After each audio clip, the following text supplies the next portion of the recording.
Greetings, good afternoon, good morning, wherever you are in North America or around the world.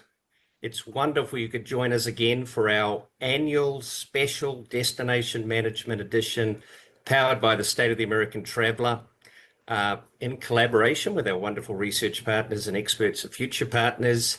We're diving into all aspects of destination management today with the latest research. And we're going to do a deep dive into the issues around community engagement. How do you build productive relationships and partnerships with local residents and businesses? So I'm delighted to be joined today by an all-star panel. So we've got, of course, our very good friend and colleague, Erin Francis Cummings at Future Partners, and then my wonderful colleague, Sarah Meany, Managing Director of the Coraggio Group, will be moderating the panel of destination leaders who will talk about community engagement. So we've got Lucy Kay representing Breckenridge with the Breckenridge Tourism Office. We've got Richard Gibbs, Greater Miami Convention and Visitor Bureau, and Chelsea Ruby, Secretary of Tourism for the great state of West Virginia. So we've got a town, a city metro area, and a state to talk about all things community engagement. So the agenda for today, we're going to dive into the research. Erin's going to share very briefly the latest travel sentiment research, how Americans are thinking about travel right now. Then we'll look at the latest research on all aspects of destination management, including a wide range of questions about how travelers see the impacts of tourism on communities and on their community. Then we'll have the panel discussion with Sarah. Actually, just before the panel discussion, we've got a poll question for you. And so you'll be able to chime in there, and then we'll have at the end, hopefully 5 to 10 minutes for Q&A. So please also put your questions, comments, suggestions or resources on relevant topics into the chat as we go. All the slides from today, the webinar recording and other resources will be available on our website. We're going to be sending out an email 24 hours after the webinar to everybody who registered. So without further ado, I'm going to pass over to you, Erin, for the very latest research and to dive into the latest research on destination management. Thank you so much, Chris, and to you and all your colleagues at Miles Partnership. Such an honor and pleasure to be here to do another one of these deep dives into such an important topic. If you've just joined us, thank you for being here. Again, my name is Erin Francis Cummings. I'm the President and CEO of Future Partners. We were formerly known as Destination Analysts.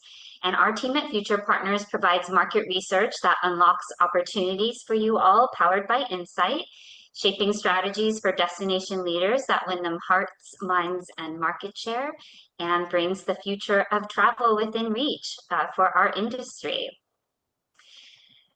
Again, it's my pleasure to present this latest edition of the State of the American Traveler Study. What you'll be seeing today is based on our ongoing research into how Americans are considering, experiencing, and consuming travel.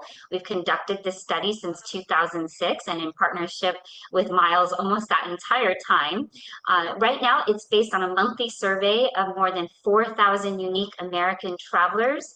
The findings I'm sharing with you today are based on what we collected just a few weeks ago. The data is weighted to reflect the demographic makeup of the American traveling public, and the confidence interval of the top line findings that you'll be seeing today is plus or minus 1.55%. So on my agenda today, I'll start with the really important context of current travel sentiment, then move into sustainable travel trends, resident sentiment and tourism impacts, and then destination stewardship. Inevitably throughout, you're going to see a stat or a finding and you'll think, but why, or want to know more. So I will be sharing videos of real travelers speaking to these topics. So let's start with current travel sentiment.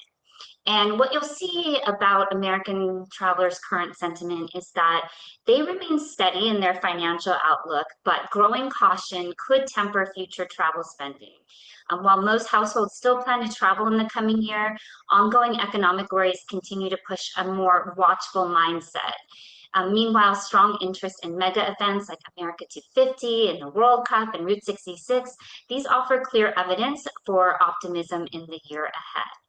So starting with financial sentiment in the present, when Americans look at if their household is better or worse off financially now compared to a year ago, that dark blue line is the percent who feel better off and the light blue bar is the percent that feel worse off.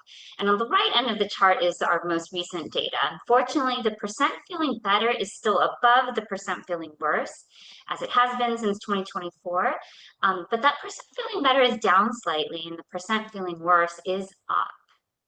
Looking towards the future, when Americans think about where they will be financially a year from now compared to the present, Americans remain naturally optimistic, with 45.9% expecting to be better off, only 15% feeling they'll be worse off. But do note that this metric has remained flat over the last 3 months. Currently, nearly half, 48% of American travelers expect the US economy to enter a recession within the next 6 months. And while recession fears amongst American travelers have abated somewhat since this past spring, they do remain elevated compared to 2024, as you see, actually highly elevated compared to 2024, although not quite at the level they were at in 2022. And these recession jitters lead to more careful travel spending. Right now, 50.1% say they're being more careful with their money because they are concerned about an upcoming recession. Just under 1 in 5 disagreeing with that sentiment. And as you look at this over time, again, it was peaking more in the spring of this year, but it is on the rise again. And opinions on whether the present right now is a good time to spend on travel that remains split. So a third of American travelers feel like right now is a good time to spend on travel. Not too far behind, 29% say no, it's actually a bad time for me to spend on travel. And if you look at this over time, this metric, again, feeling that it's a good time to spend on travel, that held steady through much of 2024, but it has fluctuated a lot more in 2025. The good news is 56% of Americans, the majority, are still prioritizing travel spending in the short term in the next 3 months. But again, this is a metric that's seen more fluctuations compared to previous years.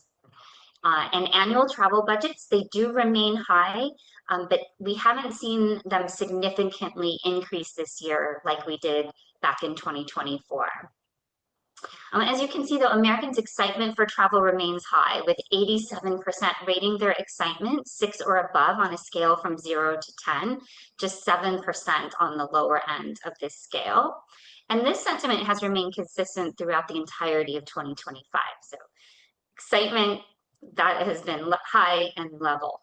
And actually, trip frequency has gradually increased in the years following the pandemic. So on the left of this chart, you see 2022, the average number of trips and the percent of Americans reporting that they would take 5 or more leisure trips. So just for context, in 2022, average number of leisure trips was at 2.9, and 19% of American travelers said they would take 5 or more trips. In 2025, average American travelers said they're taking 3.7 leisure trips, and 28%, nearly 3 in 10, saying they would take 5 or more leisure trips in a year. But as I showed you about the uncertainty creeping in, economic concerns are going to impact travel choices. So we ask, have concerns about the economy led you to change your thinking about travel or travel plans for the next 6 months? And we ask them to describe that. And so at the top here, 3 in 10 American travelers said they are going to choose more affordable destinations. 3 in 10 said they'll use rewards programs to save money.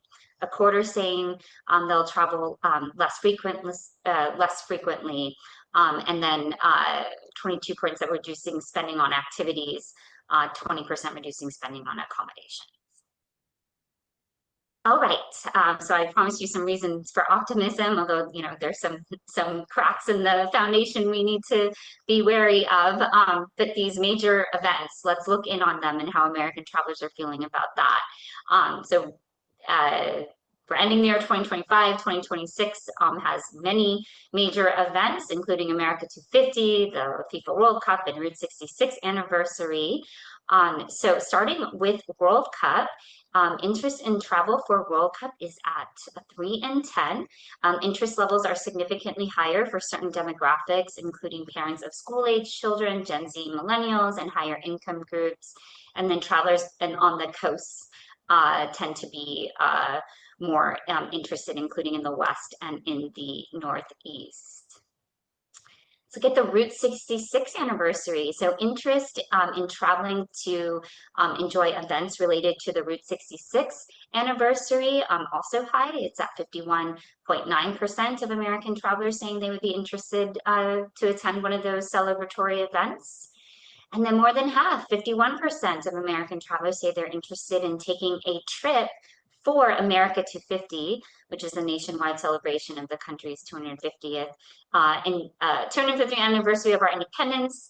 The interest in this event peaks amongst parents of school-age children, millennials, and middle-income households.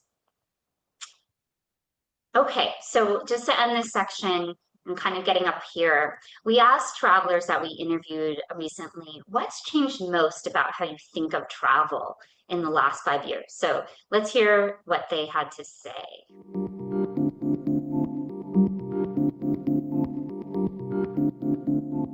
In the last 5 years, the biggest change in how I think about travel is being intentional. I think before it was like just getting away. Where else can we get away to? Oh, that sounds fun. Now it's a lot more about how my travel impacts my overall well-being. Am I going to need a vacation from the vacation? How much of a financial impact is it going to have? They're a lot more meaningful experiences. So when it comes down to it, I think travel has changed in the last 5 years due to reels. People are showing what they did, where they went, what they ate, where they stayed in these videos that get lots of views. What this does is it allows people to take a glimpse at what to expect to tailor their own travels, their own journey around it. A lot since COVID, but before that, people would just kind of go in blind. You might use a travel agent or something like that. Those things are still relevant, but people are not using them as much as they're using common people like themselves. Coming out of COVID, I think travel has changed very drastically. For me personally and for my family, it's less about checking a box on different destinations that we might be interested in going to, and we definitely have much more of a focus on having a meaningful connection and making some fun memories together as a family. I realize I'm getting older, and so I want to do, the important bucket list places sooner rather than later. So I've actually amped up my international travel, like to 1 or 2 new countries a year. It used to be maybe 1 every 2 years. I also worry quite a bit about whether the flights will be on time, whether, right now with air traffic control, that's a huge concern. And of course I worry about the emissions, but I'm not flying so much that it's a huge issue for me. Well, what's changed most about how I travel, or what I think about travel in the last 5 years, is I travel the country. I've been to 48 states and I stopped at 6,000 different places. I travel for work, and being around people, that's what's changed the most. When you get personal, get away from the news, get away from social media, and really connect face to face, that makes all the difference. Airline traffic is always challenging. Hotels are great. Rental car companies tend to really work with you, and it's actually, I think, become actually more positive, and I encourage more people to do it. All right, let's now take a look at sustainable travel trends. As we have over the last several years, we presented American travelers we survey a series of statements and asked their level of agreement with them using a 5-point scale from strongly agree to strongly disagree. The first of these is future looking. I'll be more proactive in reducing the impact of my travel on the environment. Overall, 27% of American travelers agree or strongly agree they will be more proactive in reducing the impact of their travel on the environment in the future. This is clearly impacted by age or generation, as you can see on the chart on the right. Younger travelers are far more likely to say they will be proactive about reducing the environmental impact of their travel. Gen Z, a full 20 points above average at 47%. Millennials, 11 points higher at 38%. Gen X, 3 points lower at 20%, and boomers 9 points lower than average at 18%. Then a statement focused on the present. I usually make a conscious effort to reduce the environmental impact of my travel 4 in 10, full 40%, agree they are already working to reduce the environmental impact of their trips. That is down 5 points since last year. But again, younger travelers leading with Gen Z at 50%, although as you can see on that chart on the right, there is a less dramatic disparity between the younger and older generations than with that previous statement I just showed you on being proactive about reducing the environmental impact of travel. And this question, do you believe that people traveling for leisure have an overall negative impact on the environment? Just under 1 in 4 American travelers, 23% say yes, they feel travel negatively impacts the environment. 17% are unsure and 60% say it doesn't. Gen Z and millennial travelers are again likely to feel this, although boomers are not too far behind. Interestingly, it's my generation, Gen X, who are least likely to believe travel has a negative impact on the environment. Looking at this over time, belief that travel negatively impacts the environment has risen 2 points in the last year and 6 points since 2019. The high in this belief was in 2021. Survey respondents were shown this information and then asked a question. They were shown a carbon offset in travel is a payment made to offset or compensate for the emissions of greenhouse gases created by your trip. For example, from your air travel, carbon offsets might restore forests or wetlands or expand renewable energy. When asked if they purchased a carbon offset in the past year, only a small portion of American travelers, 8%, reported that they had. This behavior is led by millennials and Gen Z travelers. They're at 13 and 14%. Only 4% of boomers said they had purchased a carbon offset in the last year. And looking back at this metric over time, the rate of carbon offset purchase amongst American travelers, it's remained unchanged from last year. Survey respondents were then shown this information and then asked a series of questions. Many hotels now have green programs and certifications that show their commitment to reducing their environmental impact, like recycling, water conservation, energy efficiency, use of renewable energy. So first, when asked when traveling, do you make it a priority to stay in hotels that have green programs and certifications? 30% say they sometimes or always prioritize green hotels. This jumps up to 41% amongst millennial travelers and 43% amongst Gen Z travelers. Older travelers continue to show less interest, dropping to 21% amongst baby boomers.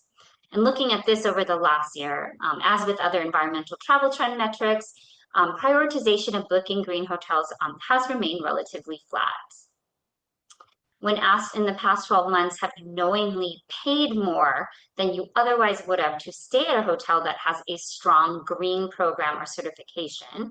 13% say yes, indeed, they deliberately paid more for green lodging.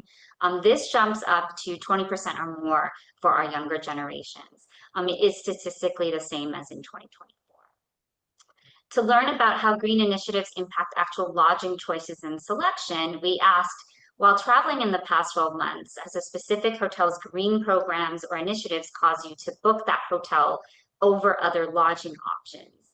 13% of American travelers said yes. And as you can see on the chart on the right, Gen Z travelers are twice as likely to have done this. And this stat is also statistically the same as in 2024. So let's probe more deeply into sustainability and its impact on decisions from travelers. So we asked travelers we recently interviewed, what would make it easier for you to choose eco-friendly options when you travel? Here's what they had to say.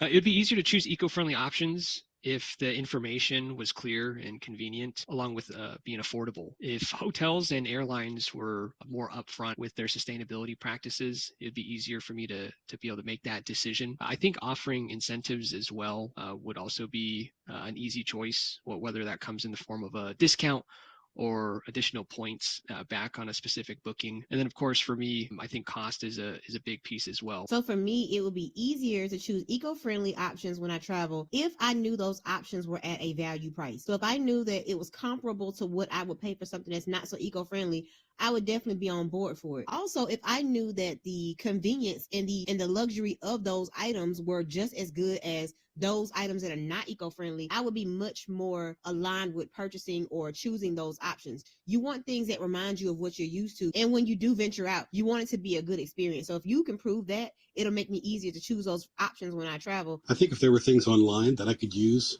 apps or different websites that really magnified the eco-friendly options when I travel, that would be great. I'm on the road 4 or 5 days a week, and I very rarely ever see anything about eco-friendly, really enjoying the environment, being outside. It's mostly about hotels, rental cars, and airplanes. That's about it. So if there were apps, if there were recognized things on. One thing that would make it easier for me to choose eco-friendly options when I travel would be when I'm looking at hotels and things like that, some kind of comparison on, I don't know, which hotels have a recycling program, or, you know, if their toilets have like the low flush, the low water flush, things like that. I feel like that could be helpful. Google Flights already has a thing where you can see the carbon emissions and compare flights that way. For me, choosing eco-friendly options when I travel would be a lot easier if labels were clear, easy to find, and it wasn't like jumping through a bunch of hoops to find the eco-friendly options. Just having them readily accessible would be really helpful. It also would help if they were practical and not way more expensive.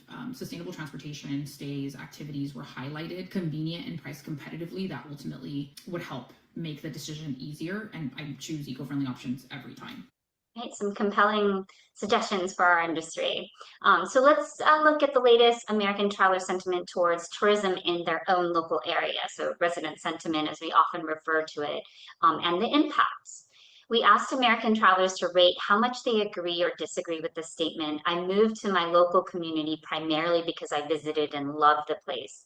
38% say they live where they do because they were once visitors, and that's on par with 2024 findings. This is much likely the case for those who reside in the West and the South versus the Northeast and the Midwest. Looking in more detail at why people choose to live where they do, we asked the reasons that describe why they originally moved to their current local community. So it's family and friends and jobs. Those are the primary drivers of residency choice, followed by cost of living and pace of life.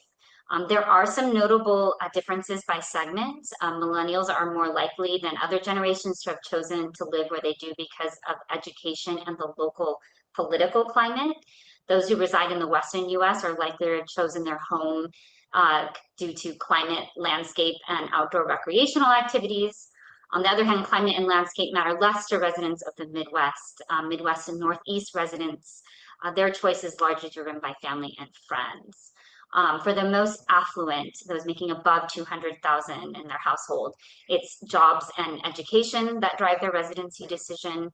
For urbanites, it's entertainment options. Those play a much bigger factor. For our rural residents, it's the natural landscape that's more important. To gauge how their general feeling about where they live, we asked, all things considered, how satisfied are you with the direction your local community is headed? 54% of American travelers say they are satisfied to some degree with how they feel their community is headed, and that is up 2 points from last year.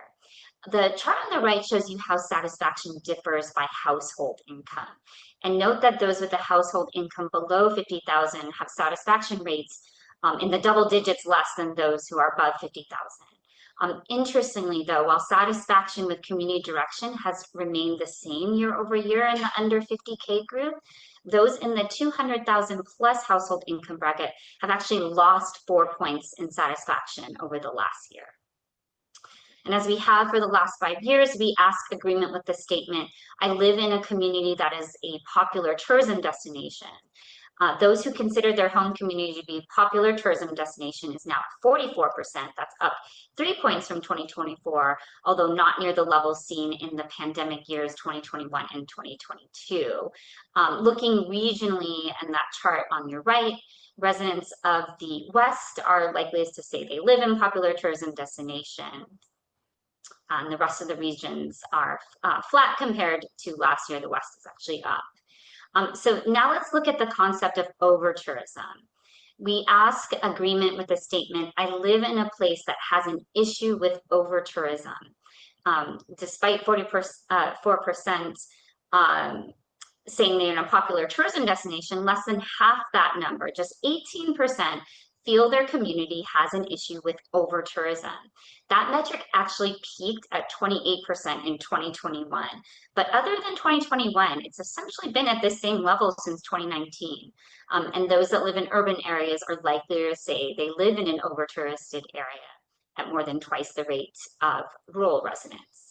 A real quick diversion from community sentiment, but while we're on the concept of over-tourism, this year's research found that while over-tourism is still going to deter a significant proportion of American travelers from visiting a destination, this sentiment has declined for the second year in a row. So now 43% say that if a US destination has a problem with over-tourism, they are less likely to visit, and that's 6 points fewer than last year. All right, the belief that tourism improves communities is at a record high 48%. This is a 6-point increase from last year and a 9-point increase from 2021.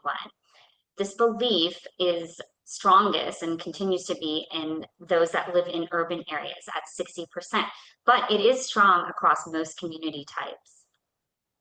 And in 2025, 54% of American travelers consider the tourism industry to be important to the vitality of their community. That's up 6 points from 2024 and just 1 point behind the record set in 2023.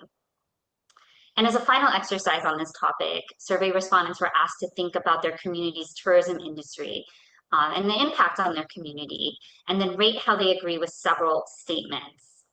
So this chart considers all these statements we tested together. So given the optimistic shifts I've just shown you in the last year, we see the most agreement is with those expressing positive sentiment towards tourism in their local community, that tourism helps to support local businesses, that visitor spending generates funding or community services, that tourism supports events that they enjoy as residents, and tourists are respectful to the local community. In fact, Americans have grown in these positive sentiments towards local tourism by 5 points or more. The negative leaning statements are all on the bottom of this chart, meaning they have lesser agreement. And the top negative one is that tourists bring crowds, congestion, and traffic, and that's actually up 4 points since last year. But at 42%, it's still not a majority in agreement with that. Other negative sentiments that tourism negatively impacts the community's natural areas, that there are too many tourists, that they worry about the impact tourism has on their community culture, and that tourists make the community less safe. Those are all below 25%, and they've actually lessened in agreement since last year.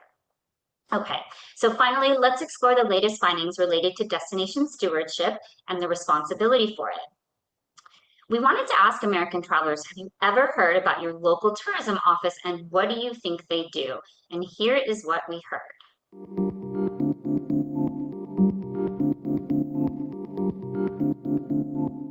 So the local tourism office for my area, and really for any area, I feel like their job is to attract, whether it's businesses or just regular tourists, like families that want to come and visit, to highlight what makes the area, either the city or the state, so unique and appealing. I have not heard about my local tourism office. I'm not sure what they do, but I would imagine their office would be in charge of distributing marketing materials or answering questions related to what tourism spots are available within my local area. I have heard about my local tourism office and many of the tourism offices around the country. I believe they emphasize the opportunity to check out different places that are local, restaurants, hotels, things to do. I think their main responsibility is to really emphasize what's going on in their local community or statewide. All right, so from our latest survey, we find that over 1/3, 36% of American travelers are aware of their local community's official destination marketing organization. And as you can see on the chart on the right, this knowledge is much more pronounced amongst those residing in urban areas, 50% of whom are aware of their local DMO. Amongst those DMO-aware Americans, 43% are familiar or extremely familiar with their local DMO's work. And as you can see on the chart, millennials are most familiar at 62%. Boomers are least likely to be familiar with their local DMO's work. We asked, in your opinion, how important is it that your community's residents have input on tourism planning and management decisions? 40% of American travelers say it's important or essential that residents have input into tourism planning. Another 32% say it's somewhat important. Just 18% say it's not that important or unimportant. And again, those in urban areas lead in their assessment of how important it is that locals have input on tourism management decisions. We also asked, how much do you agree or disagree with this statement? People who live in my community should have a voice in how tourism is developed and managed. Fully 2/3 somewhat or strongly agree that residents should have a voice in how tourism in their community is developed and managed. 27% are neutral, just 8% disagree. Another 10% aren't sure. Those in urban areas and small towns feel strongest about this. And when we ask, how well do you think your local government and tourism marketing organizations currently listen to residents when making tourism-related decisions? 56% say that their local government and DMO currently listen somewhat or very well to resident opinions. Agreement with this sentiment is strongest amongst younger generations and higher income earners. It really falls off in the under 50K household income mark. So to end, let's hear how travelers we interviewed responded to the question, how should communities balance welcoming visitors with preserving what locals love?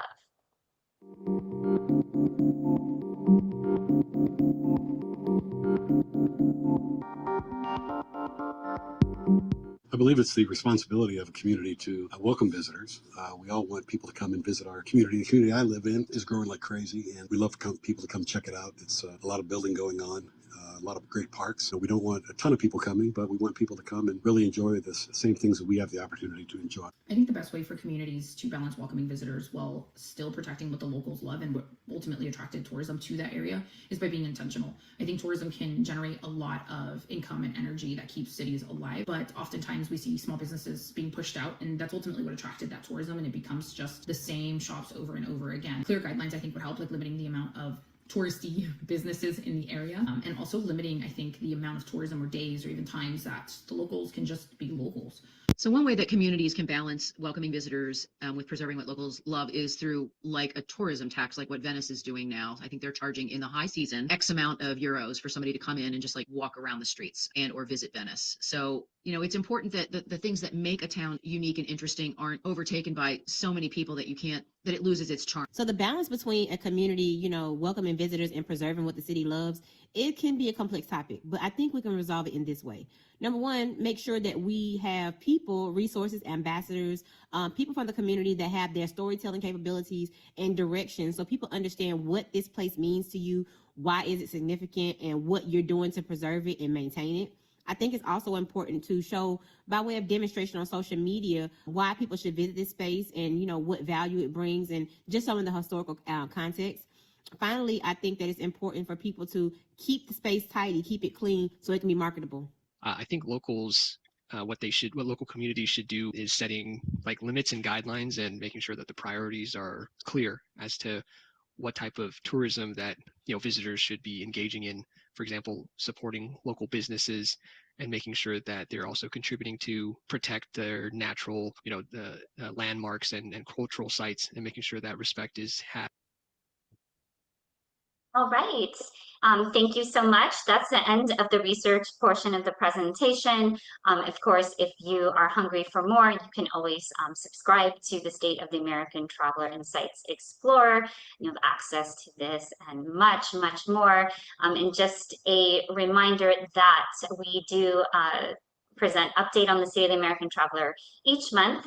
You can scan the QR code to sign up to attend our next month's webinar on the latest American travel sentiment and behaviors. And of course, you can follow us on social for more trends and insights. And if you have a burning question coming up, we do have an end of year omnibus survey. So you can get 5 questions answered very easily with the findings turned around. Chris, I will hand it back over to you. Thank you, everyone. Thank you so much. And a reminder, please put any questions in the chat. We're going to very quickly go to Sarah and the panel, but a quick question for all of you. So we want to ask you, what percentage of your local residents in your own community do you believe would generally agree with this statement? I believe tourism in my community makes it a better place in which to live. So those of you who were watching keenly will remember that stat from the survey results, but I'll just give you 20 seconds or so to complete this, and then we'll bring up the results and see what the audience says and compare that against the American traveler, their view on does tourism make their community a better place to live? So let's have a look at the results. And pretty spot on. You'll remember it was 48% for US travelers overall. So around 12% say the vast majority, 80 to 100%. You can see another 25%, 60 to 80%. The largest groups in that sort of range, 40 to 60%, very comparable to 48% average and 20 to 40%. So it seems that the audience is slightly above where the US traveler is. So without further ado, I'll pass it over to Sarah, who's going to introduce the panel, and we look forward to their insights, observations, and examples. Thanks again. Thank you so much, Chris. And thank you, Erin, for all those great insights. There are a lot of really good nuggets in there. So I'm excited to, again, introduce our panelists. What we've done is we've brought together three quite different but complementary perspectives, right? Based on the scope of the destinations that they each oversee. So I'm going to start with Lucy from Breckenridge. What I'm going to ask each of the three of them to do is give a brief introduction about their destination and give us a bit of an overview of the role that community engagement plays in their strategies and activities of destination management within their destination. So Lucy, do you mind kicking us off, please? Great. Thank you, Sarah. And thank you, Erin and Chris, for including Breckenridge. I lead an amazing team here at the Breckenridge Tourism Office. We are the official DMO for Breckenridge, Colorado, which is a Victorian era mining town, which is on the National Historic Register. We're adjacent to the ski resort, which you can see in the background here, and the Breckenridge Ski Resort is one of the most highly visited ski resorts in the country, with one of the longest seasons. Our ski season's been open for 10 days already. This photo is of the lighting of Breckenridge, which is going to come up here in a week. And if you look closely in the crowd, you'll see remnants there of some 700 Santas who were in the race just prior to this. And even closer than that, we had 800 dogs that were in the dog parade. So that's kind of the place it is. When you look at this crowd, we chose this photo because what's happening here, when those lights go on, the locals are thinking about, wow, we get to live in this magical little snow globe. And the visitors in the crowd are walking around with their cameras up. You can see in the center, talking to someone on the phone saying, I feel like I'm in this Hallmark movie. So we're this magical, special little place, but make no mistake, we punch way above our weight on so many metrics. Our community is about 5,000, a little more than 5,000 permanent residents. And we swell to 6 to 8 times that amount during our busiest seasons. We can be upwards of 40,000, including people that are in and out for the day. We sleep about 20-some thousand. It's a very dynamic season, very dynamic business model, and we're able to respond to that really well. On the question of the objective and role of community engagement, I will say here in Breckenridge, community engagement is everything. Our locals are our brand. So our market messaging is simply reflecting back the local culture that's here and inviting people to come and join us for a week or a lifetime, whatever works. We need our locals living here in the community. We want them to be happy and open to inviting guests into this amazing destination. Our vision statement from our destination management plan, which was done in 2019, has been kind of repackaged by a lot of our friends in other destinations, which we're really pleased about. The statement is, our vision is harmony of quality of life for residents, balanced with quality of place for visitors. The DMO, we spend our time in the middle, trying to manage the business volumes, so they're where we want them to be. We focus on summer, fall to balance out the winter that the ski resort really drives. And then we do a lot of work on the stewardship side to keep our destination desirable and keep our residents very satisfied. So thank you. Lucy, thank you so much for that great overview. I love the word harmony, right? Yeah. So starting with harmony of the experience for residents in balance with the experience for visitors. That's wonderful. Thank you for sharing that. Richard, I'm going to move on to you. We would love to hear your perspective on the role that community engagement plays within the Greater Miami CVB community and the way your role really leads that. Sure. Well, welcome everyone. Good afternoon. Miami today is 75 degrees and sunny. And the slide that you see here is actually kind of an interesting one, because in the top left-hand corner, you see little snippets of slices of life of Miami, right? So you've got a street scene, and you've got people at a conference, it looks like, and then music and some cultural activity, and then palm trees. So you're looking at a very diverse, unique, culturally rich destination. And at the core of community engagement is really giving people an opportunity to engage in storytelling and what it means to them. And by that, I mean, what kind of programs do we uphold and promote that bring the community together, involve our community? The slide that you see here shows the Tourism Business Enhancement Initiative. And a lot of businesses connected to tourism are small businesses, actually. So we're looking at ways to continue to bring people into the tourism tent. Tourism is a huge industry here in Miami-Dade County. It's 1 out of every 10 jobs are connected to tourism.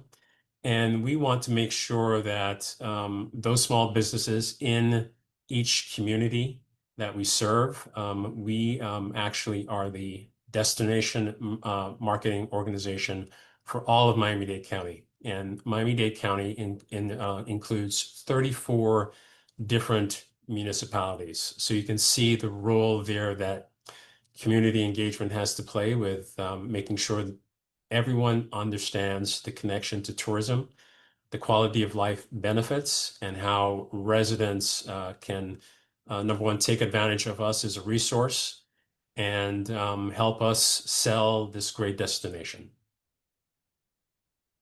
Excellent. Thank you so much, Richard. I love the focus on small businesses and that it really is a quilt, a multicolored quilt across so many different communities, and that the resource through Miami, Greater Miami Convention and Visitor Bureau is a resource for all of those residents who call it home, but also have their businesses built there.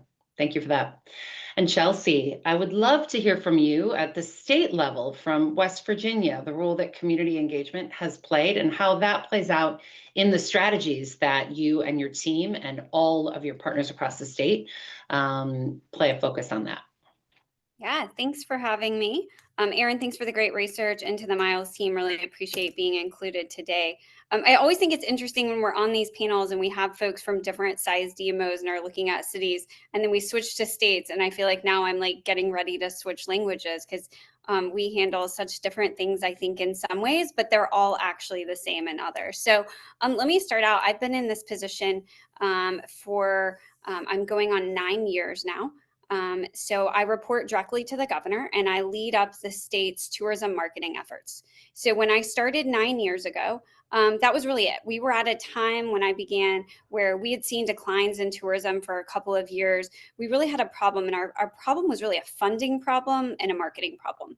So those first couple of years here, I spent really working on that. We were able to get our tourism budget tripled that first year, did a rebranding campaign, really turned things around as far as visitation and numbers went. So when we started, I started out with what you see here on the slide as kind of one dot. This is what we were working on. We were working on marketing. And it started evolving, because once your visitation grows, you're having more and more people coming. Hold on, sorry. we're still back on one dot. Sorry, that was confusing. So we started seeing our visitation growing, and we started needing more places for people to stay, more things for them to do. So our role started evolving into economic development. Then we were looking at workforce, and then we really started looking at marketing to get visitors to become residents. So about 5 years ago now, we launched the Ascend West Virginia Remote Worker Program. We've had over 60,000 applications to that program, and we've got about 1,000 new residents who have moved to the state. So for those first couple of years, it was marketing, and then it was marketing related things, marketing to people to come relocate in West Virginia, to businesses to relocate. And then we evolved to where we are today. So if you don't mind switching to the next slide, we've really taken it to the next level. We have really evolved, and our mission has really grown, not just to look at the communities that we're marketing, but to look at those communities themselves and to look at community development. So my circle that used to be just marketing has now turned into marketing and outreach. Now under my department at the Department of Tourism, I've also got public broadcasting. I've got 4 museums, Volunteer West Virginia, a national coal heritage area, the state library, archives, arts office, and historic preservation. So it's really grown. And you may be looking at these things thinking they are all very, very different. And I don't think they have anything to do with each other, but they do. They all have to do with the communities that we live in and marketing those communities to the people who live in them, but also to residents outside. So we've changed a lot. We've evolved. We cover a lot of territory, 55 counties. And we do a lot of the same work that the other two were talking about, but we do ours more in conjunction with our local convention and visitors bureaus and our local DMOs. So these are how our circles have grown. Again, a lot of similarities, some differences, but we're really excited about where we stand today. Chelsea, thanks so much for that story of evolution. And obviously, when you do things well, they keep giving you more things to do, right, Chelsea? So I've got enough circles. I don't need any more circles for right now. Excellent way of demonstrating the ways tourism touch so many different aspects of community, right? So the question that I'm going to put to the three of you, and I think I'm going to go first to Lucy. It's kind of combining a couple of questions at the same time. It would be really great. Can you share a practical example of a community engagement project or a campaign or a way that you're engaging with residents that's made a positive difference in building or maintaining support for tourism, right? How are you shifting those who might be in doubt on their support for tourism, or how are you bolstering those who see the benefits of tourism? And what are those activities specifically? Okay. We have we've been doing resident sentiment surveys since 2017, and pretty consistently through all of them, we have one happening currently with future partners. Thank you. We've had 80% support for tourism. Like on a scale of 5, we've got 4 to 5. That's great. Equally as important and adamant in the comments are the concept that our community really wants the tourism office to focus on that harmony. They'll support tourism as long as that quality of life is still there. So we put a lot of energy into that. We have a lot of other local surveys. We have newsletters to keep people apprised, not just of our work, but what's happening in tourism on the greater scale, national and global. We have a local business specific website that will help people. One really great program we do is called BREC 101, and it is essentially an orientation program for new employees or returning employees, frontline employees, where local businesses will offer their services or experiences complementary to this group so they can go out and experience it, so they can really talk about what's happening there firsthand. So that's been a really, really strong program. We have a number of community outreach presentations and things like that. We just had one last week with record numbers of attendance. Wow. We packed our town council chambers. And then we had a little bit of a soft cycle this past summer in business. And so we just, spur of the moment, had a thing we called Meeting of the Minds. And what we wanted to do there, we had 4 different groups of business owners come in. And we just wanted to hear what's on the street. What are you hearing? Who's missing? Who's not there? What are your ideas? Because we have so much quantitative data. I wanted some qualitative to mix with it. And what came out of that was events. They wanted more events, and they wanted they wanted Breck to be like the old Breck. They wanted it to be cool again. Wow. And so as a result of that, we got some pretty nice funding, 200,000 from our town council to put exactly against that initiative. So they could see results right away. And I think that's really important. Wonderful.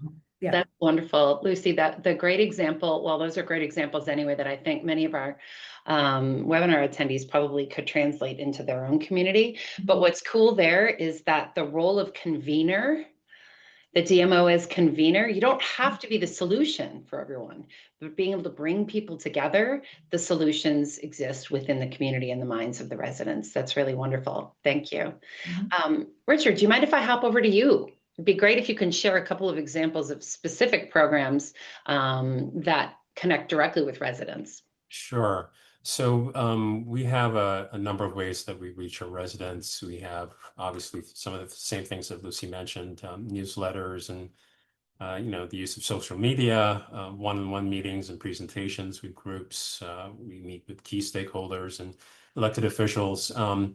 Above and beyond that, there are a host of other programs that we do. We do have a Miami Begins With Me 101, if you want to call it that, partnership initiative where we go out into the community and we meet with our partners and pretty much anyone else who wants to go through the program and understand the impact of Miami's tourism economy to the destination and the things that people need to know as either frontline folks who work in the industry or even who are not connected to the industry. The Multicultural Tourism Department has the Tourism Business Enhancement Program. You're looking at the slide here, and these are really personal touch points, right, that delve into the heart of some of the maybe the communities that don't have as high profile as some of the other destinations within Miami that attract tons of tourists, but we want to make sure that business opportunities abide for folks who live in our communities to make inroads into the hospitality industry.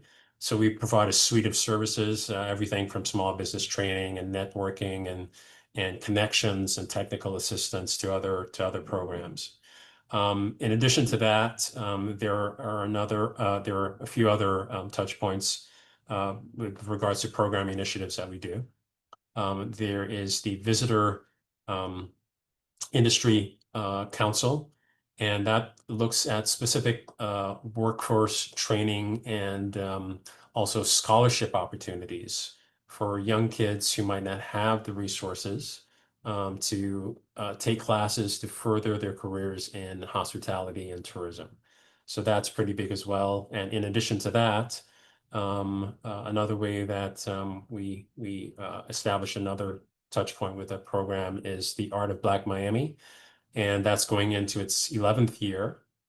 And it's a platform to help artists who might not have inroads into the big art shows during Art Week, but now there's like a 365-day a year program that gives these artists a higher profile in terms of showing their artwork, making their voices heard, and also creating a whole channel of economic opportunity and visibility that they might not have had before. So these are just some of the the programs that we've established, and we're always working to look at more and find better ways, obviously, to engage in storytelling to make sure that people understand the importance of tourism and tourism marketing. Mm-hmm. Excellent. Thank you so much, Richard. What a great example. That the example of the Art of Black Miami is such an interesting way of, or a twist on the idea that, of course, our local artists are also residents. This is community support. This is resident quality of life. And being able to tell that story both to the visitor and to the other community members is really, really, it's brilliant and it's really strategic. Thank you for that. Chelsea, I would love to move with the same question over to you. I know you have been the instigator of many programs that play out on the local level for residents and community members. Which ones would you like to highlight? Yeah, sure. So let me start out with a story. So we got a new national park in 2020, the New River Gorge National Park and Preserve. It was formerly a national river, and it got that big upgrade several years ago. And about 3 months after it became a national park, I was there visiting with my family. It's about 45 minutes, an hour from where I live. It was a Saturday morning, and we had stopped to get gas, and the credit card machine outside wasn't working. So I'd gone inside to pay for the gas. And I was standing in line, and the person in front of me asked the person working the register, "Where should I go for breakfast?" And the lady said, "There's nothing to eat around here. You might try McDonald's." And I was like, oh, deep breath. And so I kind of step in, and I'm telling the people, there's obviously several really cute, nice local places right there. And I walked out, and I was really frustrated. And then I realized something, which is that not all of our residents know how to be tourist guides. Like they aren't used to this. And I know for Miami and Breckenridge, that may seem crazy. Like people who live in those communities, they're used to tourists. But in a rural state like West Virginia, where we've seen this explosive growth in tourism, particularly in certain pockets, it's become new to people to run into tourists at a gas station or to restaurants, always being asked for directions. So because of that and a number of other things we were working on, we launched a program called Tourism Works. It's an online training program. You can get 1 hour of free college credit or 13 micro credentials for taking it. And it has everything from how to give directions to, when to make eye contact with people, all of those different basic things, but things that we need reminders on, things that we kind of need trained on. So that's been one of my favorite local initiatives. Kind of taking it up to a state level. I get calls, I do several calls every week with different communities who have a tourism idea, and they vary widely. Some of them are just really simply an idea. There's no funding behind it. Or other ones, it's a $30 million project, and they're just needing an extra $1 million or $2 million to get across the finish line. So on that level, I've got people come to me to ask, how do we structure those deals? So the most successful thing we've done on that side is creating a resource guide. It took a ton of time, but we have about a 60-page resource guide that shows every grant or funding opportunity out there on a state, federal, or local level. And anytime I meet with a community, before I even meet with them, I send them that funding guide and say, look through this, see what programs might be helpful, and then we meet and go through it. So 2 very different examples, but at the state level, I'm doing a lot with those individuals, but then also those individual communities. Those are great examples, Chelsea. And sometimes it's a great reminder that simple is really good. Right. If we start with the basics and remember the ways to connect with folks, and acknowledging what's new is really brilliant. That sometimes those things can easily be overlooked, and that is a really brilliant way of bringing folks into it and having them be a part of it rather than it happening to them. Yeah. It's a great example. And that actually segues into the next question. We're running really tight on time. I don't see any questions. I do see a comment from Greg Takahara to everyone. And thank you, Greg, that Tourism Cares was a great partner with Richard in Miami for the 2025 Meaningful Travel Roadshow, really highlighting some of those local community change makers. So thank you so much, Greg, for that. With the remaining time, if there aren't any questions from the audience, I would love, in any order, the 3 of you to comment on kind of the harder side of this, which is there are all these programs that the 3 of you and your teams are involved in putting in place, and yet there are probably still some stragglers, some folks who still might not see the full picture or the full benefits of what tourism brings to them. What are some of the ways you've either messaged to help improve upon that gap or avoided potential negative sentiment? What are your strategies for managing that piece of it and helping bring more people along each year compared to the previous year? One of the things that we found when we're working on our destination management plan, we sought out the people that were perhaps not so open to more tourism, and we invited them into the process and just let them be among their peers and see what the greater community had to say. And maybe didn't change their mind, but it got people closer to neutral. So I think just the outreach, invite them in and talk to them. Brilliant. Not that I'm ever a fan of peer pressure, but sometimes hearing others' perspectives can help change our own. That's wonderful. Great. Richard, Chelsea? Sure. One of the things that we're playing really close attention to is storytelling. And we've created a campaign called Brought to You by Tourism. And basically it involves seeking folks who are connected to tourism in some way, shape, or form to share their story, how they came to Miami, how tourism, whether it be business or leisure, influenced their decision to move here or start a career here, or it could even be a family member who got their start in the tourism industry and is supporting their family and sharing the wealth, so to speak, because of tourism. So what we're trying to do is create that ribbon that ties people to tourism, and then hopefully have them see that there's a connection to all these quality of life benefits that tourism provides, because visitors are responsible for paying almost a third of the sales taxes here in Miami-Dade County. So you know, there's a financial takeaway by understanding the importance of tourism as well. That is excellent. Thank you so much. And Chelsea, just a moment left. Yeah, I'll just say, I think it's listening to them, but then also taking action. So going back to that example on the new national park, we saw this huge increase in short-term vacation rentals, which meant that a lot of the housing stock for residents went down. And so we started hearing from residents, like they were very frustrated that they couldn't find housing. And although that's not a problem we can solve overnight, it kind of pushed us out of our comfort zone on tourism. We worked with the state legislature to come up with a housing tax credit to incentivize housing in that area. And we've got about 35 new units that are opening up right now in that little tiny town that has less than 3,000 people. So slowly but surely we're making progress. But I think the most important part is not just listening, but actually trying to help them through challenges that arise. That is wonderful. Thank you all for those wonderful practical examples and for really leading the way in each of your destinations. Chris, I'll hand it back to you. Yes, thank you, Sarah, and thank you so much to the panel. All the resources will be shared out tomorrow. And just a reminder in terms of we have a reprise of the Time for Democracy, and actually Miami and Breckenridge were part of this edition a couple of years ago. We're seeking expressions of interest in terms of the topic to cover, and are you interested in your destination in being involved? So we'll share that in the link tomorrow. Thank you again to everybody for joining us today. Have a great rest of your day, and thank you again to our wonderful panel and to Sarah and to Erin. Goodbye. Thanks, everyone.